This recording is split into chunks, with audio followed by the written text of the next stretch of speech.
तो हम बात करें 2024 को धार और आपस में वार। जी हाँ, एक रिपोर्ट आपको दिखाने जा रहे हैं, फिर अपने मेहमानों के पास रुख करेंगे। क्या बीजेपी की तैयारी विपक्ष पर भारी पड़ने वाले? ये सवाल इसलिए क्योंकि 2024 के लोकसभा चुनाव के पहले यूपी में बीजेपी ने बड़ा प्लान किया है। विपक्ष की रणनीति को धाराशायी करने के लिए बीजेपी का बूथ और यूथ पर फोकस है और इसके लिए बीजेपी ने आज फिर से सदस्यता अभियान का आगाज कर दिया है। नमो ऐप के जरिए 2 करोड़ सदस्य बनाने का लक्ष्य रखा है।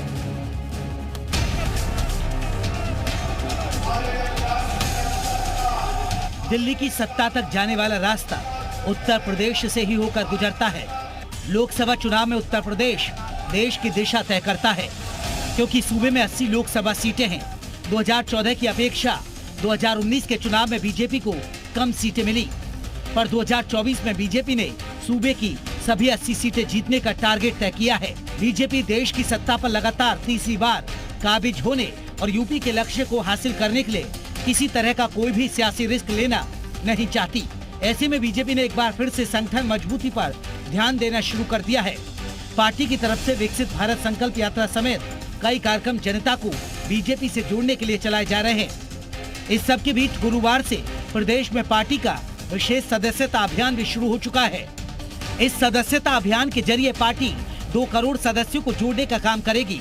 पार्टी के नेताओं को नमो ऐप के जरिए 2 करोड़ सदस्यों को पार्टी से जोड़ने का लक्ष्य दिया गया है। ये विशेष सदस्यता अभियान 10 दिनों तक चलेगा।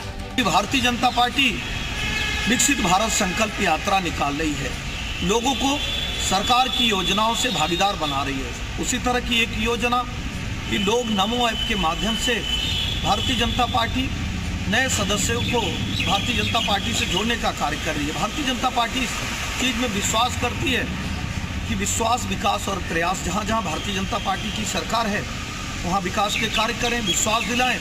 सदस्यता अभियान के जरिए विकसित भारत एम्बेसडर बनाए जाएंगे। ये अभियान नमो ऐप के जरिए चलाया जाएगा।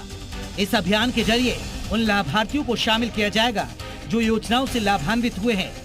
साथ ही सरकार के विकसित भारत बनाने की योजना का प्रसार भी इसके जरिए किया जाएगा।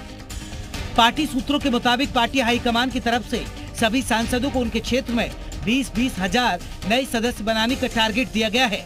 इसके अलावा प्रदेश में पार्टी के अध्यक्ष, संगठन प्रमुख और कई विंग के पदाधिकारियों को भी अभियान के जरिए पार्टी से बड़ी संख्या में जोड़ने के कहा गया है।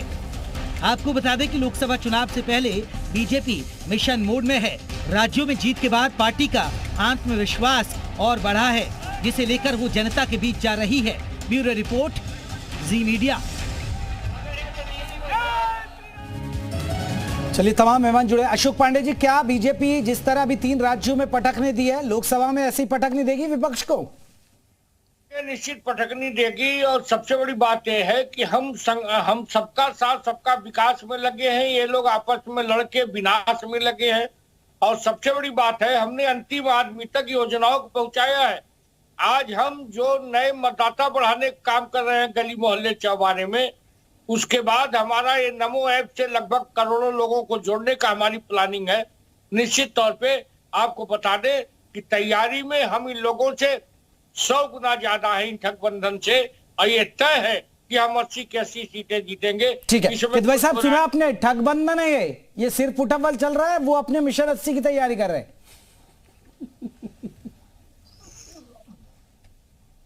की बात का जवाब दूंगा, उसके बाद में हमारे सुभाष यादव जी भी हैं, उनका भी मुझे जवाब देना है। अशोक पांडे जी ने कहा कि घर घर जाकर के वोटर लिस्ट ठीक करवा रहे हैं। बेसिकली ये घर घर जाकर के वोटर लिस्ट ठीक नहीं करवा रहे हैं, ये वोटर लिस्ट में नाम कटवा रहे हैं जहां पर विपक्ष के वोट ज्यादा हैं। क्योंकि लोकतांत्रिक तरीके से तो भारतीय जनता पार्टी कभी इलेक्शन जीत नहीं पाती है। तो ये जो है, अरे अशोक पांडे जी से कहिए, मैं इनके बीच में नहीं बोला हूँ। आपका भी टाइम वेस्ट होता है, इससे हमारा भी वेस्ट होता है, बीच में बोलना ठीक नहीं रहता है। तो लोकतांत्रिक तरीके से तो देखिए भारतीय जनता पार्टी कभी इलेक्शन जीत नहीं पाती है, तो ये घर घर जाकर के वोट कटवा रहे हैं। और आपने देखा होगा कि निकाय चुनाव में भी बहुत सारी शिकायतें आई, और आपको मैं बताऊं, मेरा वोट तक के इन लोगों ने कटवा दिया था, पहली बात। दूसरी बात यह है कि मंत्रिमंडल के विस्तार की अभी इन्होंने बात की, तो आदरणीय ओपी राजभर जी को ये लोग मंत्री तो बनाएंगे नहीं। और आप देख लीजिएगा 2024 का इलेक्शन भी आ जाएगा। और ये शायद आपने बोला कि पिछड़ा वर्ग को साधने की कोशिश कर रहे हैं। अरे प्रधानमंत्री जी तो पिछड़ा वर्ग मानते ही नहीं हो, बोलते पिछड़ा वर्ग कुछ है ही नहीं, गरीबी उनके लिए जात जो है वो खाली गरीबी है।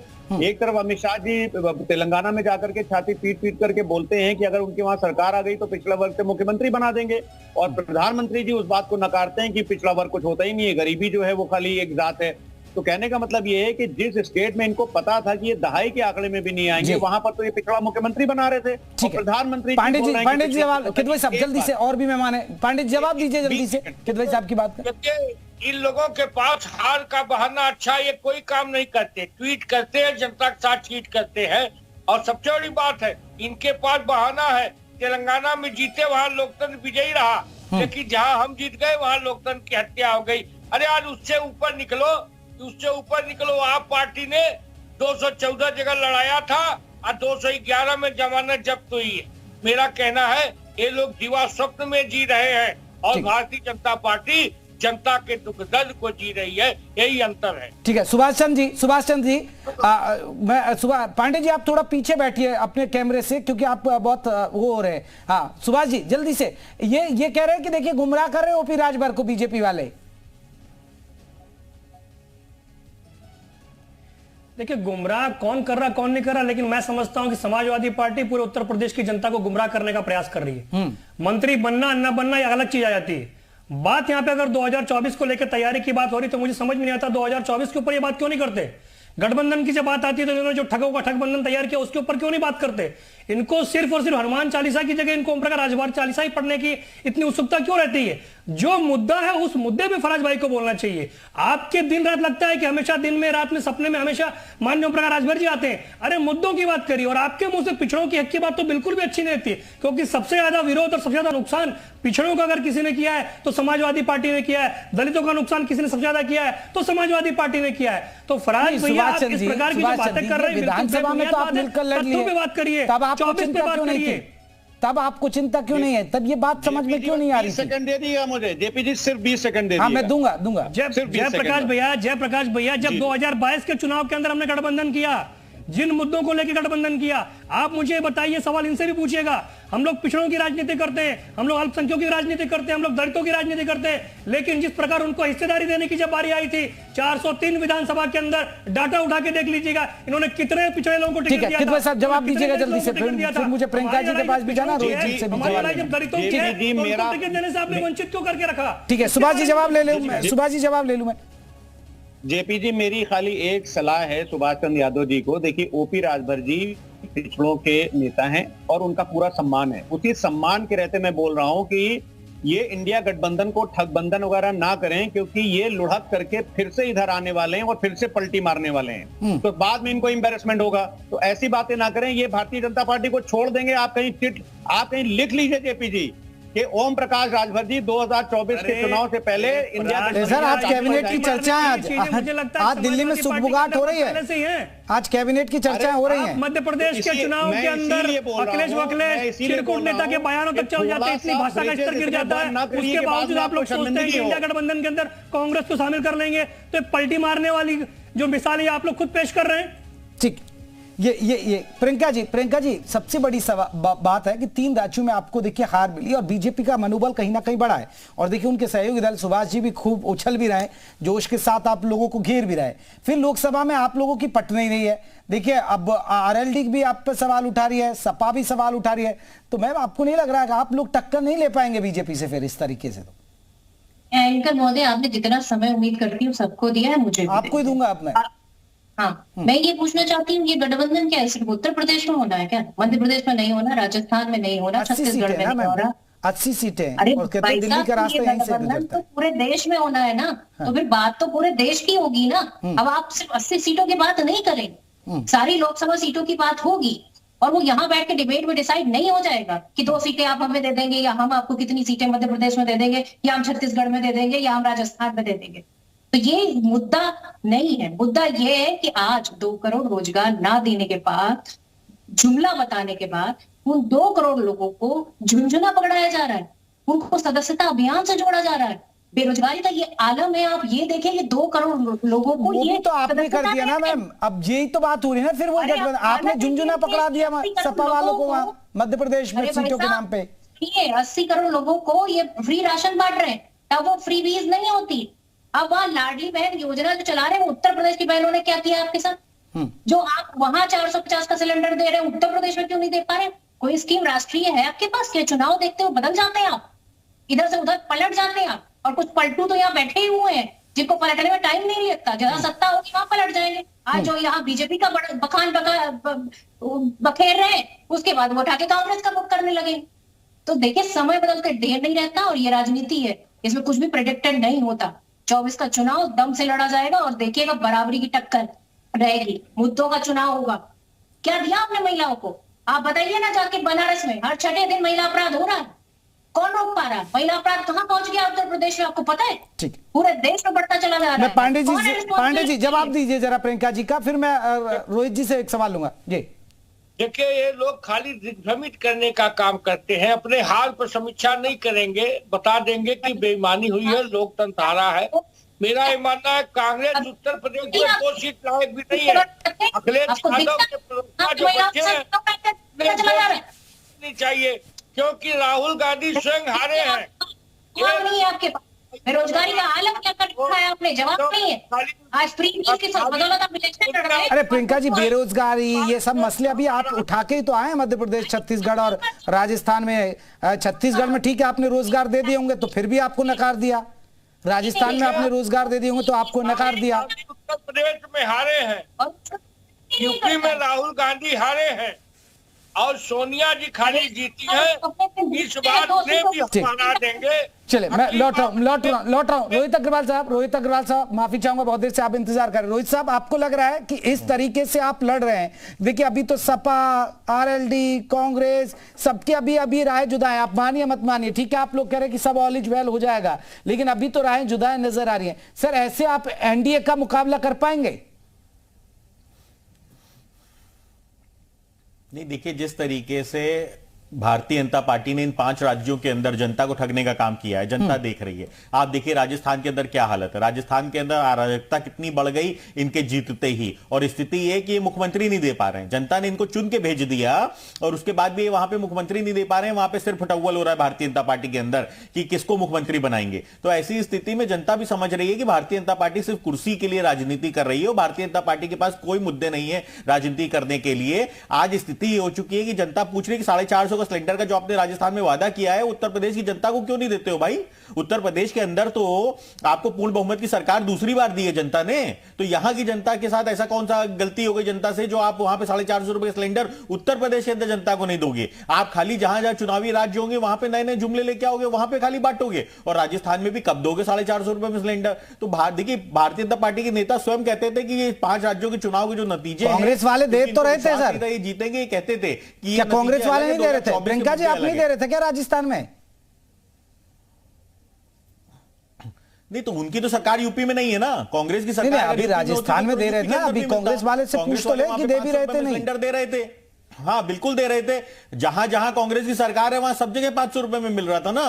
अब जहां पे कांग्रेस की सरकार ही नहीं है वहां पे कांग्रेस तो दे नहीं सकती है, वहां तो भारतीय जनता पार्टी से पूछना पड़ेगा ना कि 450 का वादा करके आए हो राजस्थान में, यूपी वालों को कब दोगे? भाई यूपी वाले पूछ रहे हैं, मध्य प्रदेश वाले पूछ रहे हैं, भाई वहां पे भी तो चुनाव था, वहां पे कब दोगे 450 में? अब तो छत्तीसगढ़ में भी आपकी सरकार है तो वहां भी 450 का दे दो, और हरियाणा वालों को कब दोगे? वहां भी तो आपकी पूर्ण बहुमत की सरकार है, वहां पे आपको क्या समस्या है 450 में देने का? इसका मतलब आप जनता को ही ठगने के लिए आए हो। आप हमारे ऊपर आरोप लगा देते हो ठगबंधन, अरे आप तो जनता को ही ठगने के लिए यहाँ पे बैठे हो। सुभाष जी जल्दी से जवाब दीजिए, आपको तो पलटू राम भी बोला जा रहा है। सुभाष जी, आपको पलटू राम कह रहे हैं, ये लोग जनता के साथ कुछ और वादे करते हो, इसीलिए इनकी पार्टी की राष्ट्रीय मान्यता। सुपो तो सुपो बोले, चलनियो बोले जम्मन 72 छेद, ये हमारे पूर्वांचल के अंदर कहावत है। ये कांग्रेस वाले किसको पलटू बोलते हैं, जबकि कांग्रेस वाले खुद सबसे बड़े पलटूवार नेता है। ये जिस प्रकार मध्य प्रदेश के अंदर अखिलेश चिरकुट तक भाषा का स्तर गिर गया था, उस स्तर तक पहुंच गए थे, उसके बावजूद भी पता नहीं कौन से एंगल से ये लोग फिर से अपने ठगों के ठगबंधन को उत्तर प्रदेश के अंदर तैयार करने के लिए बैठे हुए। सबसे पहले तो ये जो पलटी मारने वाली शुरुआत इन्होंने की है, ये पहले इनको छोड़ना पड़ेगा। तो पहले अपने गिरेबान में झांक कर देखें कि ये कितने बड़े पलटीबाज नेता है, उसके बाद दूसरों के ऊपर टीका टिप्पणी करें। जो कांग्रेस अपने आप को राष्ट्रीय पार्टी का दर्जा हासिल रखती है, जो कांग्रेस अपने आप को बड़ी पार्टी समझती है, वो कांग्रेस अपने सहयोगों को नहीं संभाल पाती। मध्य प्रदेश के अंदर सपा का अपमान करती है और राजस्थान के अंदर आरएलडी का अपमान करती है और यहाँ आके हमको ज्ञान का पाठ पढ़ाती है। अरे पहले कांग्रेस के प्रवक्ता जाके ज्ञान ले ले, जो यहाँ बैठ के बोलते हैं कि भैया मैं आधिकारिक रूप से टिकटों के ऊपर सीटों के ऊपर बोलने के टीवी के अंदर फुटेज खाने होता है कि जो वो बोलता है वही पार्टी की गाइडलाइन होती है। जाके पहले ज्ञान हासिल करिए, टीवी में बैठ के फुटेज मत खाइए। पहले आधिकारिक अगर प्रवक्ता है तो पार्टी की गाइडलाइन है, जो पार्टी की लाइन है आपकी जो चिलचिलाहट है मुझे समझ में आ रही है। अरे प्रियंका जी, जातिगत जनगणना का मुद्दा आपने उठाया ना, अभी क्या मिला आपको? अरे आपने तो मध्य प्रदेश, छत्तीसगढ़ सब जगह आपने वहां भी की थी ना आपने। एनडीए गठबंधन की 80 सीटें जीतने जा रहा है। नहीं, एक सेकंड, सुभाष सर, अच्छा आपका एजेंडा क्या है? आप तो एजेंडा सिर्फ मोदी हटाओ लेके चल रहा है ना गठबंधन, आपका एजेंडा क्या है ये बता दीजिए ना चेहरा ना एजेंडा। अच्छा ये बताइए कि 2 करोड़ रोजगार का एजेंडा किसने सेट किया था? आज क्यों 2 करोड़ सदस्यता पे आ गए? आप ये बताइए ना कि ये अरे दे के नहीं आए क्या आप? छत्तीसगढ़ में रोजगार दिया आते आप, राजस्थान में देकर आ जाते, सरकार आ जाती ना वापसी। ज्यादा मिला है उसको आप नकार देंगे क्या? या टीवी चैनल में बैठकर इतना चरण वंदन करने लगेंगे आप? ठीक है पांडे जी, अरे हम वंदना नहीं कर रहे, सॉफ्ट टारगेट होता है आप लोगों के। तो नहीं, सवाल तो उनसे भी पूछना बनता है। पांडे जी जवाब दीजिएगा। पांडे जवाब दीजिए, ये तो 2 करोड़ का रोजगार मांग रही है, हो सकता है छत्तीसगढ़ राजस्थान नहीं देके आए होंगे ये रोजगार किसी को। ये लोग अपने करनी से जा रहे हैं। राजस्थान में बेटियों के साथ सबसे ज्यादा दुर्गत होती थी, राजस्थान में क्या जब से सरकार बनी अंधे हो रहे क्या? ये उनके साथ जा रहे थे जो लोग सनातन को उखाड़ फेंक रहे थे। इनके आचार्य प्रमोद कृष्ण ने कहा है कि सनातन का पाप। राजस्थान में जो भीड़ सड़कों पे उसको क्या बोलेंगे आप? आज उनकी राष्ट्रीय दल की मान्यता खत्म हो गई। धीरे धीरे कांग्रेस पार्टी, लोक दल इसी तरह विलीन हो जाएंगे और जनता इनका मुंहतोड़ जवाब देगी। हम लोग ऐसा है, ये लोकतंत्र है, यहाँ कोई विलीन नहीं होता। आप 2 सीटों में यहाँ पहुंच गए और दूसरों को बोल रहे विलीन हो जाएंगे, भूल में मत रहिए। ठीक है किदवई साहब एक बड़ा सवाल, किदवई साहब अभी देखिए, अभी एजेंडा तय नहीं हो रहा, अभी एजेंडा एक तय है। मैं आ रहा हूँ रोहित साहब आपके पास ही आऊंगा इसके बाद। किदवई साहब अभी एजेंडा तय है कि मोदी हटाइए बस, दूसरी पार्टी से आते हैं और आप बिछाएंगे नहीं, देखिए दरी बिछाने का काम आप कर रहे हैं, इसीलिए समस्या ये है आपके साथ कि आपको लग रहा है कि दूसरे आदमी कुछ नहीं कर पाएंगे, क्योंकि आपको भारतीय जनता पार्टी ने सिर्फ दरी बिछाने और पानी पिलाने के लिए रखा है। प्रवक्ता तो आप पता नहीं क्यों टीवी पे आके बैठ जाते हैं पांडे जी। समस्या ये है। नहीं बताओ, दारा सिंह चौहान को बनाओगे मंत्री और आपको कब बनाएंगे मंत्री? आपको क्यों नहीं देती आपकी पार्टी सम्मान? क्या मूलभूत कार्यकर्ता को भारतीय जनता पार्टी ने कभी सम्मान दिया है? और भारतीय जनता पार्टी जनता को क्या सम्मान देगी जो अपने मूलभूत कार्यकर्ता को सम्मान नहीं देती? अरे क्या करोगे 2 करोड़ कार्यकर्ताओं को जोड़ के, जब आपको सम्मान ही नहीं देना है? आपको तो सम्मान देना है दूसरे दलों से आए हुए नेताओं को। ठीक है रोहित जी, अब ठीक है, पांडे जी हो गई बात आपकी। ठीक है रोहित जी, आप भी लड़ लिए, ठीक है हो गई बात। मंत्री बनाना। किदवई साहब एक बड़ा सवाल है, अभी तो देखिए सीट शेयरिंग की बात होगी, फिर चेहरा होगा, फिर एजेंडा क्या है? ना नेता ना एजेंडा। अभी नहीं, एजेंडा एक है कि मोदी हटाइए बस, यही तो है ना आप लोगों का। मोदी हटाइए ये एजेंडा है, क्योंकि मोदी जी ने कहा था कि किसानों की आय 2022 में मोदी कहते हैं मैं अकेला भारी पड़ रहा हूं सब पर। मोदी हटाओ एजेंडा है जेपी जी, क्योंकि मोदी जी ने कहा था कि 2022 में किसानों की आय दुगनी हो जाएगी। पांडे जी को क्यों बुलाते हैं? मोदी जी अकेले ही भारी है, पानी पर बैठा हुआ है बेचारा। किसान आज खेत में आत्महत्या कर रहा है, लेकिन एनसीआरबी डेटा जो है वो किसानों की आत्महत्या का देती नहीं है। अभी रोहित भाई ने एक बड़ा वाजिब सवाल पूछा कि जब आप रसोई गैस का सिलेंडर राजस्थान मध्य प्रदेश में आप सस्ता देने की गारंटी दे सकते हैं, तो उत्तर प्रदेश ने क्या गुनाह किया है? और दूसरी बात और एक बहुत जेपी जी एक गंभीर क्वेश्चन है कि आपने बोला कि आप 27 गेहूं जो है उसको क्रय करेंगे 2700 रुपए प्रति क्विंटल, जहां पे इलेक्शन हो रहे थे, जो कि गेहूं पर एमएसपी है 2275 रुपए। तो फिर उत्तर प्रदेश में आपकी सरकार चल रही है, गुजरात में आपकी सरकार चल रही है, आप 2700 रुपए पे क्यों नहीं खरीद रहे? तो एजेंडा बिल्कुल सेट है। आज की तारीख में किसान का जो हाल है, मजदूर को देखिए, आज मजदूरी उसकी अगर अभी एक बहुत ही लेटेस्ट एक द हिंदू में रिपोर्ट आरबीआई के जरिए से छपी थी कि एक मजदूर जो है वो गुजरात और उत्तर प्रदेश का 5200 रुपए महीने की कमाई पर बेचारा बेबस है। अब 5500। चलिए बहुत सारे मुद्दे और इन्हीं मुद्दों पर होगी लड़ाई आर पार की, और देखना होगा मिशन 2024 में बीजेपी जुटी हुई है, लेकिन इंडिया गठबंधन में हो रही है आर पार। हमारे खास मेहमानों का बहुत बहुत शुक्रिया, इतना ही वक्त था, आप सभी मेहमान हमारे साथ जुड़े। एक छोटे से